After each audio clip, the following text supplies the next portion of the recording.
said 1,600 plus South Huron's goes 2,453. So if you rate the half orbital system the same as it was rated earlier, it'll be the 2,400, which gives us the 1,600 after the, so it's just on how it's rated that gives it the Yeah, it's the semantics more than anything.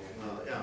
But that's what I worry about. Yeah, I mean, you go back when you do your approval to the Ministry of the Environment, you could say, we want this thing rated at 24, whatever, and then actually, and then down the road, you can decide whether you wanted to try and optimize or something to get, you know, to grab that capacity back. But I know what you're saying on the procedural part of it.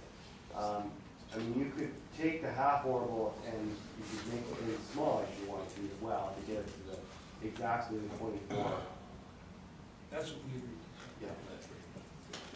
So what you're saying, Councilor Monster, is we only have one option here we can vote on today. That's what I'm asking. I'm not saying that, I'm asking.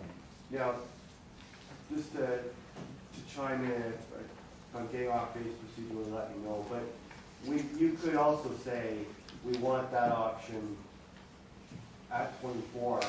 You know, we want option 4 at 24 rather than the 39. You could also say that, and then, now that would, what that would do is it would reduce the capital cost to push up the redesign cost. So, I guess that's key in it. One has to have an engineering of 600,000 and one needs engineering of 100,000. That's the two differences. And when you're re-engineering for the 600,000, you can make it exactly the size that you want. If you want to save that 600,000 or save 500 of that thousand in engineering, you get more capacity. Yeah. We can save $500,000 and have more capacity. Whether it's procedural or not, I guess it's up to our council to make that decision. Yeah, I just want to clear it off in a minute. So we covered that area. There's no question about it. They were within our. Okay. Councilor Ellman. And this council can make any decision it chooses with a majority vote. Yep. That's Deputy Mayor Day. Yes, but just back to Councilor Lonsdale's point, it would have to be a vote for consideration, would it not? If we're going to actually do something different from what we had previously decided, if we're going to do something beyond 2,400s, We decided that for discussion purposes and for design purposes, we had a number of 1,600 so that they had something to work on. We didn't say, I don't believe we said 1,600 cubic meters is what it is.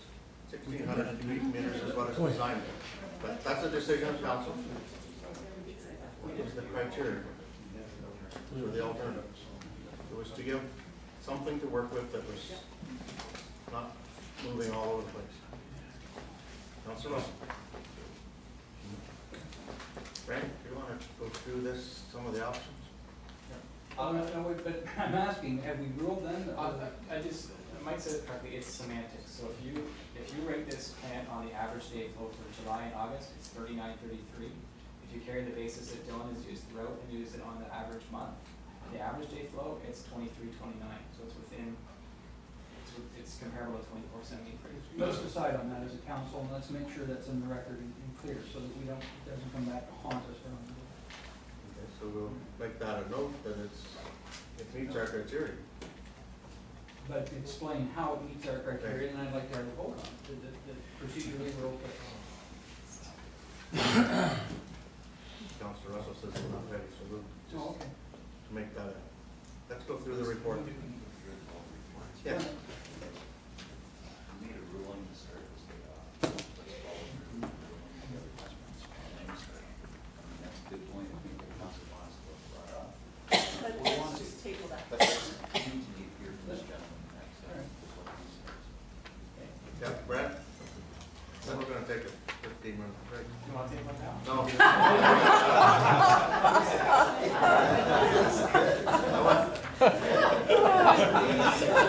I want you to never do that for about 15 minutes. Because we're getting close to. Okay, go for it. I'm never short-winded, so I'll do my best. The purpose, what I wanted to do when I approached this report, the way I looked at it was, I was thinking of myself a little bit as a translator of technical information. So I wanted to toe that the very middle line and not insert my opinion of which option I personally preferred, but just point out some of the things that I thought were very pertinent in the report and that council should consider. So what you'll see in the tables is I've highlighted in yellow in certain spots where I've added information that was never included in what Stantec has included in their table of comparison. And really the basis of the report is Stantec's table number 7, which compares all the different options. So at the beginning we talked to the motion that the joint board made, shortlisting the 2 options, 3 and 4. Talked to the motion that South Huron made, selecting option 3. I don't need to really discuss what the 2 are, so I think let's cover that off. I think, you know, I point out that there is no immediate solution. I think the biggest change from the original concept of the project to the current concept now is that there's no sewage capacity for zones 3 and 4 immediately. It has to be accomplished through expansion. And then a number of the green features are not included at this point. It's one of those things that will be refined in the final design. And the current thought is to put them into tender as provisional items to be decided upon, depending on their capital cost. And I rearranged the format of table 7 into what I thought was to group them into different light type of criteria. So the first thing we spoke to is treatment capacity, equipment quality, and other operating considerations. I present the table and just add in the full information as we talk. Make note that in option number 3, our ownership percentage is 64.7.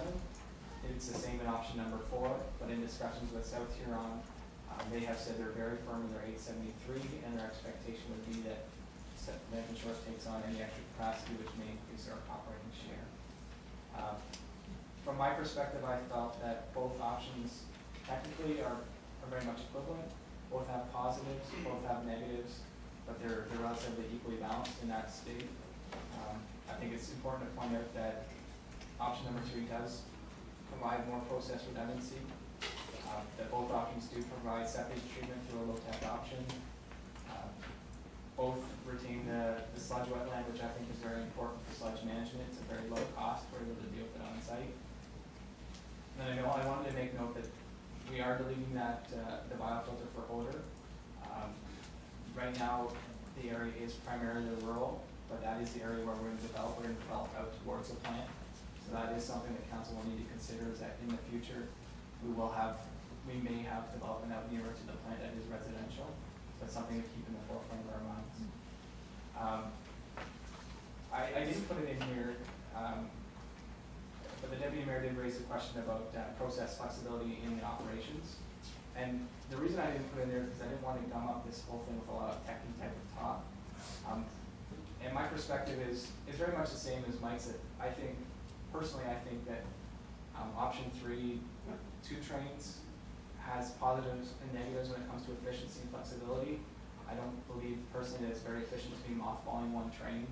That was one of the things that was one of the sticking points in the original design of this plant, that with the 2 train build, we were having to mothball a train and flip it back and forth, and there was a lot of discussion that that's not a very good way to operate a plant. And that's what we'll have to do in option number 3.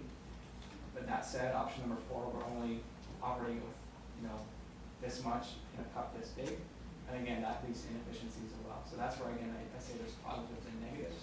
And I see them as technically equivalent. There's no real objective way to look at it. So subjectively, we default to it. I think that's the biggest thing to look at. Next, we speak to impact and ESR. We talked that we recommended an open house. Some of the timelines for redesign, the worst case scenario is 12 months. Construction time, again, is worst case is 24 months. To qualify that, when we did this originally and we were looking at timeline, it does 18 to 24 months. It fluctuates because of the time of year you're at. So if you're starting early in the year and you can get everything discharged or move over to another year, you can push through. Because we're on seasonal discharge, if it's later in the year, we may have to wait till we can discharge the lagoons or invest in a crash pump and pump it over. I make in my report I make note, and I'm a little bit fairly conservative, and I think when the ministry tells us when we do an ESR, we should do one. And the point I'm making is it's better to do it right now